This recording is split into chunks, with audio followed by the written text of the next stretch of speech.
ज्योतिष शास्त्र, धार्मिक,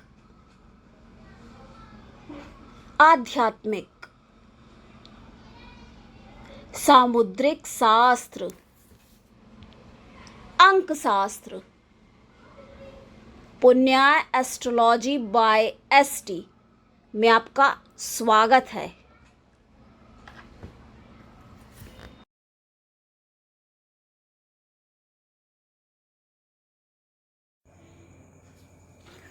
नमस्कार, जय श्री कृष्ण।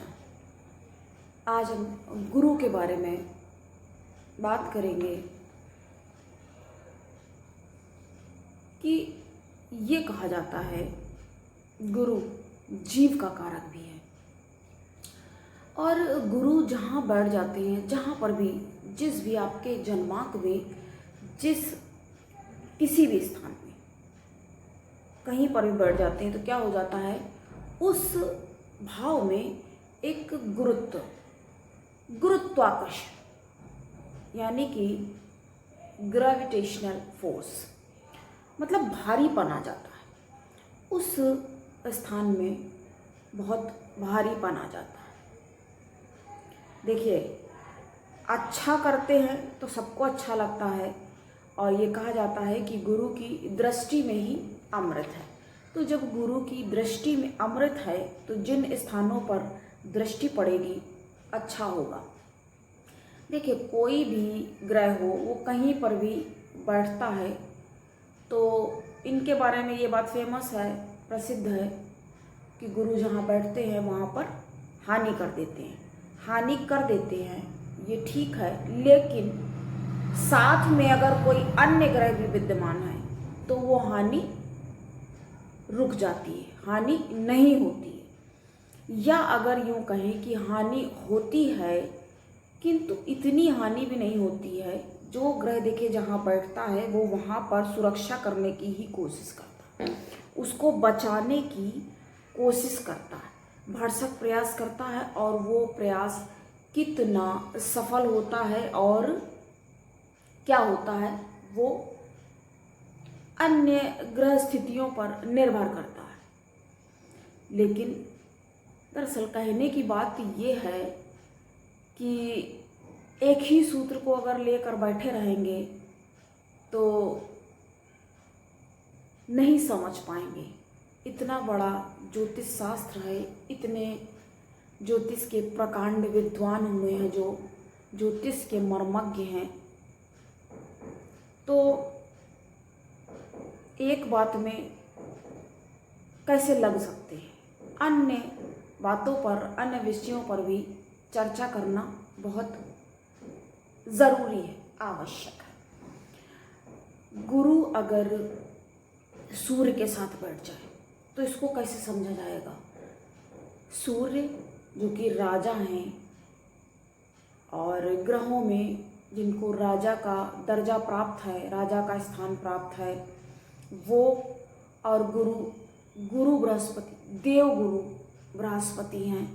तो देव गुरु अगर गुरुदेव वहाँ जाकर के बैठ जाते हैं, कोई भी स्थान है, तो ये जीवात्मा योग का निर्माण हो जाता है।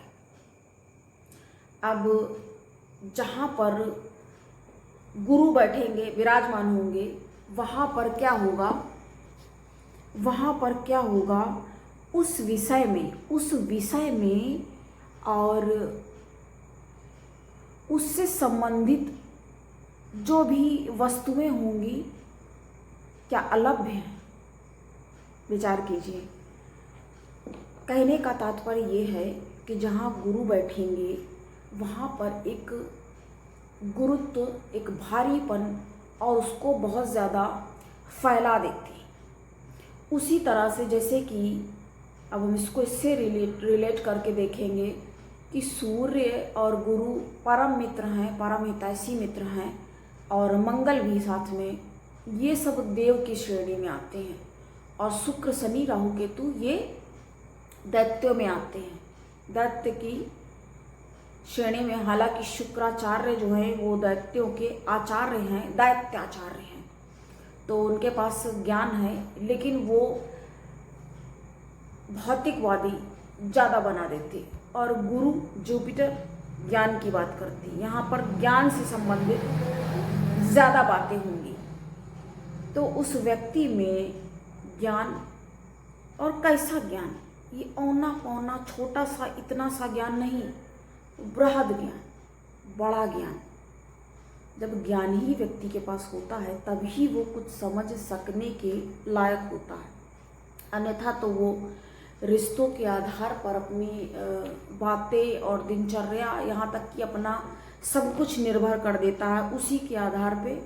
इसको ऐसे भी कह सकते हैं, बल्कि वो निराधार रहता है, क्योंकि जब तक उसको समझ अपनी नहीं है, स्वयं का साक्षात्कार करने योग्य जब तक व्यक्ति नहीं होता है, तब तक वो क्या समझेगा।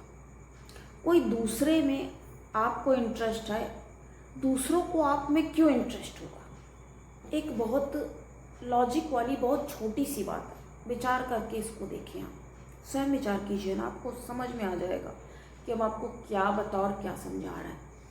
कि जब कोई व्यक्ति दूसरों के अकॉर्डिंग अपने गोल सेट कर रहा है, यानी कि इसको और अच्छे से आप समझेंगे। जब देखिए कभी कभी आप चलते हैं सीधी डायरेक्शन में, तो आप देखते हैं कि आपकी परछाई जो है वो आगे आगे चल रही है, और कभी आप देखते हैं और बड़ी चल रही है। तो कभी आप देखते हैं कि आप आगे आगे चल रहे हैं लेकिन आपकी परछाई आपके पीछे है। तो ऐसा क्यों होता है, इसको अब आप एक और एग्जाम्पल से समझें। देखिए ध्यान से देखना है और स्किप करके नहीं देखना है। अगर आपने स्किप करके अभी तक देखा है तो आपको हम यही कहेंगे, आपको सविनय निवेदन है कि आप पूरा वीडियो देखें, और जब नहीं देखना होता है तो हम स्वयं आपको मना करते हैं कि आपकी राशि के अनुसार है, आप अपनी राशि का देख करके अपना अन्य काम कर सकते हैं और जा सकते हैं। अगर आपकी इच्छा है तो आप पूरा देखें, लेकिन जब ज़रूरी होता है तभी हम बोलते हैं। तो क्या होगा जब व्यक्ति औरों के अकॉर्डिंग, यानी कि औरों को सेटिस्फाई करने के लिए कुछ भी कर रहा है, तो वो क्या कर रहा है, अपने तो उसकी लाइफ का कोई गोल है नहीं। अपने सपने और अपने गोल के लिए व्यक्ति को स्वयं तय करना होता है और स्वयं ही प्रयास करना होता है। देखिए हमने अभी पिछले वीडियो में भी वही बात कही कि हतोत्साहित करने वाले लोग तो भरे पड़े हुए हैं, यहाँ तक कि आपके सही निर्णय, अच्छे निर्णय, क्योंकि लोगों की सोच ये होती है अगर आपने बहुत अच्छा निर्णय किया और आप बहुत आगे बढ़ गए तो आप उनकी पहुँच से और उनके आप रेंज से कहीं बाहर ही ना निकल जाएं। आपको अपने कंट्रोल में, अपनी मुट्ठी में रखने के लिए आपसे गलत निर्णय करवाते हैं, यानी कि अपने पक्ष में हमेशा निर्णय लेते हैं। फिर आप अपने स्वयं के पक्ष में कब निर्णय लेंगे, और आप अपने स्वयं के पक्ष में कब सोचेंगे, और आपके स्वयं के पक्ष में आप सोचो ये बताने के लिए आपको कौन आएगा, अर्थात कोई नहीं आएगा। क्योंकि वो कैसे अपने हैं जो अपने ही लिए निर्णय आपसे करवा रहे हैं। अपने लिए जब करा रहे हैं तो वो सिर्फ अपना ही भला तो चाह रहे हैं। तो अपना भला जब जो चाह रहे हैं वो आपका भला क्या सोचेंगे, वो आपके बारे में सोचेंगे ही क्यों, और आपकी भी ऐसी आदत डाल देंगे कि आप बस वो जो कहते जाएं निर्बाध गति से आप उसकी तरफ चलते ही चले जाएं। फिर आपके गोल, आपके सपने, आपका जो भी विचार था वो कहाँ पीछे छूटा, वही वाली बात हो गई, परछाई के आगे चल रहे हैं। आप अपने ड्रीम्स को फॉलो करें। अब बताइए किसी को हमने जैसे कहा है हमें बनना है तो ये हम तय करेंगे, लेकिन कई बार क्या होता है दूसरों के इन्फ्लुएंस में आकर के भी लोग अपने सपने जो होते वो दरकिनार करके वो कुछ और ही बनने और करने में लग जाते हैं दूसरों के उसमें।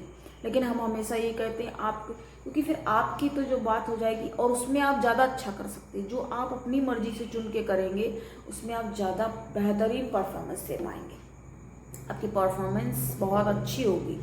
और जब आप औरों के चुनाव से करेंगे, औरों द्वारा चयनित होकर के, तो क्या होगा, आप सिर्फ लोगों की विश फुलफिलमेंट ही करते रह जाएंगे। तो आपका खुद का क्या है, फिर खुद का क्या वजूद है, ये क्वेश्चन मार्क। देखिए मैं ये बोलना भी नहीं था, लेकिन कहाँ से बात कहाँ पे आ गई। तो जब ज्ञान होगा, ज्ञान कहाँ से हो पाएगा, गुरु द्वारा। आपके जन्मांक में भी अगर कहीं से देखना है, उसको क्लियर करना है, तो ये आपके जुपिटर के अकॉर्डिंग ही ये, यानी कि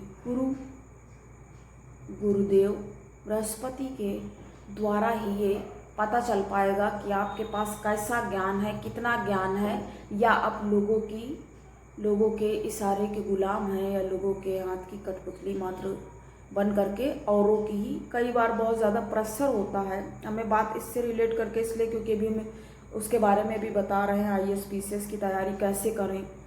हमें इसलिए लगा ये बताने के लिए। कुछ लोगों को हो सकता है आपत्ति लगे कि हम ये क्या बताने लग गए। अभी हमारा एस्ट्रोलॉजी का चैनल है, एस्ट्रोलॉजिस्ट स्वाति त्रिपाठी इस नाम से है, और ये हम IAS PCS का प्रिपरेशन, और अभी हमने क्या सोचा, अब हम जुडिशल के बारे में भी बताएंगे।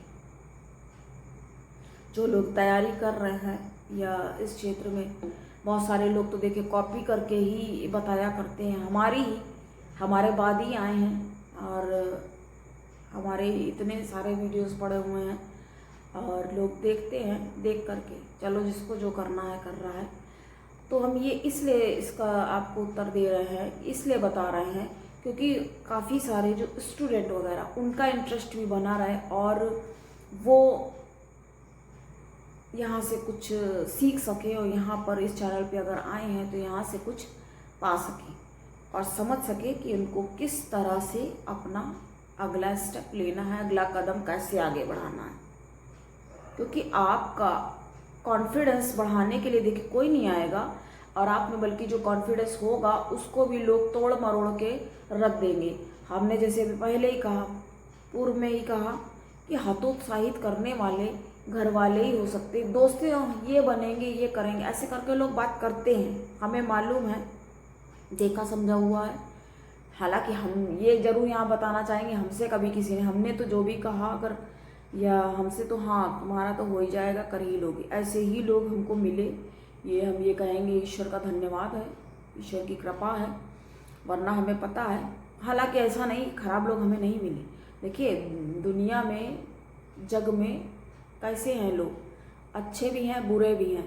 तो अच्छों की बात आप सुने, बुरों को एक कान से सुन के एक कान, हालांकि ये कहना बहुत आसान है, एक कान से सुन के एक कान से निकाल दो, लेकिन जब झेलना पड़ता है जिसको, वो टॉलरेट जो करता है वो वही सिर्फ जान सकता है। आसान नहीं होता इतना। जब आपको कोई बिल्कुल ऐसी बातें बोले, आपको तोड़ने की कोशिश करे, आपका कॉन्फिडेंस डैमेज करने के लिए और ट्राई करे, और आपको हर्ट करने में पीछे ना हटे, तो ये सारी बातें ये लगती हैं फिर कि बताइए, ऐसा नहीं है कि सिर्फ आप ही हैं या आपके साथ ऐसा हो सकता है। हमारा कोई वीडियो जो देख रहा हो उसको ऐसा लगे कि हमारे साथ ऐसे लोग करते हैं, मैं ही क्यों, तो सिर्फ आप ही नहीं हैं। बहुत लोगों ने, जिनका देखिए बड़े बड़े जो नाम हैं, उन लोगों का भी नाम जब बाद में हुआ ना, जा करके जब जिस समय वो प्रक्रिया में चल रहे थे, और उन्होंने भी अपने शुरुआती जीवन में क्या क्या झेला, क्या क्या कष्ट सहन किए, किस तरह से अपने आप को उन्होंने आगे बढ़ाया। देखिए खुद को पुश करते रहना भी ज़रूरी है, ये आपको बिल्कुल लिख करके अपने पास ये बात रख लेनी चाहिए, क्योंकि आपको पुश करने के लिए काफ़ी लोग हो सकते हैं। बहुत अच्छी किस्मत है तो आपके माँ बाप, पिता आपको होंगे ऐसे अच्छे, माँ अच्छी हो सकती है, या नहीं है माँ बाप अपने में बिज़ी हैं या जॉब करना है, जो भी है, बाहर रहते हैं, आप हॉस्टल में कहीं और रहते हो, तो भाई बहन, या भाई बहन नहीं तो फ्रेंड्स, जैसे कि हमारे साथ में, हमारे केस में तो हमारे फ्रेंड्स, हमारे मित्र, हमारे दोस्त ऐसे रहें जो हमेशा, हमने आपको बताया, हमने कहा कि क्या, जैसे हमने आपको बताया है अपने पिछले वीडियो में, मेरे दोस्त, ऐसे दोस्त, क्या बात है, वो मतलब ये मानने को तैयार नहीं कि हम भी कभी कोई गेम में मतलब नहीं अच्छा परफॉर्मेंस कर सकते। वो कहते हम ये जान के कर रहा है आपने। तो हमारे ऐसे दोस्त रहें बहुत अच्छे, ईश्वर की ये कृपा, अनुकंपा, ईश्वर की दया है, ये कहेंगे। तो हम बात इसके बारे में कर रहे हैं। आज हम ये लगा आपसे हम ये शेयर करें, एक कथा याद आती है, हमें ध्यान में था पिछले में ही कि हमें बताना है ये। तो हुआ यूँ, एक बार भीमसेन भीम एक वन में जाकर के विचरण कर रहे थे। तो जब विचरण कर रहे थे तो चलते चले जा रहे थे, अपने में मगन चल रहे थे, वो टहलते हुए जा रहे थे। तो एक अजगर उनके सामने अचानक से यकायक आ गया। जब अजगर आ गया सामने तो एकदम से अवाक हुए। हालांकि भीमसेन के पास 1000 हाथियों का बल है और बहुत ही ज़्यादा ताकतवर। तो हुआ क्या, भीम को उस अजगर ने आ करके तुरंत अपने पास में जकड़ लिया। अब भीम अपनी पूरी, पहले उन्होंने थोड़ी ताकत लगाई, थोड़ी ताकत जब लगाई तो उनको बड़ा आश्चर्य हुआ कि ये कैसा अजगर है, हमारे सामने तो कोई टिकता नहीं है। और ये अजगर के पास कितना ज़्यादा ताकत है, मतलब अजगर भी इतना ताकतवर है। और भीम को स्वयं ये लग रहा है, उनको अपने बल का, मतलब अभिमान तो नहीं, अभिमान ये कहो, कुछ लोग कह सकते हैं इसको, लेकिन उनको अपने बल पर इतना सामर्थ्य तो खैर थी, ये बात तो किसी से भी नहीं छुपी हुई है। तो भीम को ये लगा ये कैसा अजगर है, इसने भीम को मतलब जकड़ लिया। भीम स्वयं ये सोचने लगे। तो जब सोचने लगे और वो उससे ताकत लगा करके छूटने का, जैसे कोई व्यक्ति है जब पकड़ा जाए ऐसे क्या करेगा, छूटने का प्रयास करने लगे। जब प्रयास करने लगे तब वो अजगर ने और भी ज़्यादा अपना पास और टाइट वो करने लगा, यानी उसने और ज़्यादा कष्ट भीम को देना शुरू कर दिया। तब भीम ने एकदम से विचलित हो के कहा कि हे अजगर, आप कौन हैं ऐसे जो भीम को आपने पकड़ लिया और कुछ वो लड़ाई करके छूटने का बंद करके प्रयास करते उससे पहले ही पूरा उसको पास में जकड़ लिया है। और वो बहुत ज़्यादा पूरी ताकत, हजारों हाथियों का बल है जिसके पास, उसको इतने आराम से बिल्कुल ऐसे पकड़ लिया है जैसे। तब उस अजगर ने कहा, तुम सही कह रहे हो भीम, तुम्हारे पास बहुत ताकत है और मुझे पता है ताकत है तुम्हारे पास बहुत ज़्यादा, और तुम बिल्कुल सही समझ रहे हो। भीम ने उससे कहा, तुम कोई मामूली अजगर नहीं लगते हो। तो भीम ने जब अजगर से ये कहा तो अजगर ने भी कहा, तुमने बिल्कुल सही समझा है कि मामूली अजगर नहीं है, इसीलिए तुमको इस तरह से दबोच लिया और पकड़ लिया, जकड़ लिया है। और ऐसी जकड़न है कि उससे भीम स्वयं को मुक्त नहीं कर पा रहे हैं, मुक्त करने में असमर्थ हैं। तब भीम ने उससे कहा कि आप कौन हैं और इस तरह से कैसे, आप अपने बारे में कुछ, क्या रहस्य है आपका, आप अपने बारे में कुछ बताएं। और बहुत ताकत लगाने के बाद भीम अपनी केवल 2 भुजाएं उसकी जकड़ से, उसकी पकड़ से बाहर निकाल पाए, मुक्त कर पाए। भीम को इतने शक्तिशाली और ताकतवर होने के बाद भी सांस लेने में दिक्कत हो रही थी, इतना उसने, अजगर ने जकड़ रखा था। अजगर ने कहा कि मैं बहुत ही ज़्यादा भूखा हूँ, क्षुधा से पीड़ित हूँ और तुम बातों में ना लगाओ, तुम्हारे पास पता है बहुत ज़्यादा बल है, लेकिन इस समय क्योंकि अत्यंत भूखा होने के कारण बहुत ज़्यादा, वैसे भी ताकत अजगर में होती है और तुमने ये भी सही समझा है कि अजगर ज़रूर हैं लेकिन याद भी है, लेकिन बातें करने का समय व्यर्थ नहीं करते हुए मुझे अपनी भूख मिटानी है और उसको, भीम को खाने के लिए तत्पर हुआ। भीम को खा जाऊंगा, उस अजगर ने ऐसे साफ कह दिया। अब भीम विचलित हुए और समझ नहीं पा रहे थे कि कैसे आखिर इस अजगर से मुक्ति पाई जाए। इसको और बात करके विचार कर रहे थे, हालांकि सांस लेने में भी उनको समय तकलीफ होने लगी। विचार कर रहे थे कि कैसे क्या किया जाए। तब भीम ने क्या किया, भीम ने फिर से पुनः उस अजगर से प्रश्न किया कि आप ये तो बताएं कि आप मारना चाहते हैं और आप हमको छोड़ दे तो हम आपको आहार देंगे। कहते अजगर ने ये कहा कहते हुए कि तुम क्या आहार दोगे, तुम्हारे जैसा हाथ आया हुआ अच्छा खासा खाने के लायक और आहार है, तो क्यों हम और इंतज़ार करें, तुम हमें क्या आहार दोगे। कहते भीम ने जब ये कहा, ये कहते हुए अजगर ने उसकी जकड़ को और ज़्यादा टाइट किया। अब तो भीम को बड़ी मुश्किल से सांस ले पा रहे थे और भीम ने कहा कि अच्छा जो भी है बता तो दो कि आखिर हो कौन। तब उस अजगर ने कहा ठीक है, अब तुम अगर इतना पूछ ही रहे हो, तुम्हारे ही वंश के हैं, वंश के पूर्वज हैं। पूर्वज कौन है ये राजा नहुस हैं, इनके ही वंश के नहुस हैं जो ये अजगर बन गए हैं। जब इतनी बात बताई और वहाँ पर महल में युधिष्ठिर की आंख फड़की, युधिष्ठिर को लगा कि कुछ कहीं लग रहा, कुछ गड़बड़ है। देखिए पहले से जैसे पता चल जाता, वही वाली बात इसमें आ रही। जब आंख फड़कती है इन चीज़ों का, इन संकेतों का कोई ना कोई अर्थ होता है। तो जब आंख फड़की युधिष्ठिर की, तो युधिष्ठिर ने सेवक को बुलाया कि सेवक क्या तुम्हें पता भीम कहाँ है। सीधा ये प्रश्न देखिए, भीम को यहाँ इतना कष्ट हो रहा था वन में, तो भीम कहाँ है।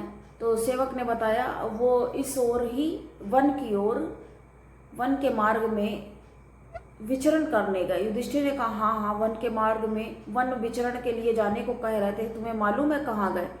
तो जब सेवक ने बताया वन में विचरण करने गए हैं, तब युधिष्ठिर सेवक को, दास को ले करके उसी तरफ चल पड़े। अब आज हमने इतनी आपको ये कथा सुनाई है, इसके आगे आप नेक्स्ट में कंटिन्यू करेंगे। और आज के लिए इतना ही, मुझे अब दें इजाज़त और मिलते हैं फिर आगे की चर्चा में, अगली परिचर्चा में, और इस कहानी को पूर्ण करेंगे। तब तक के लिए नमस्कार। जय श्री कृष्ण।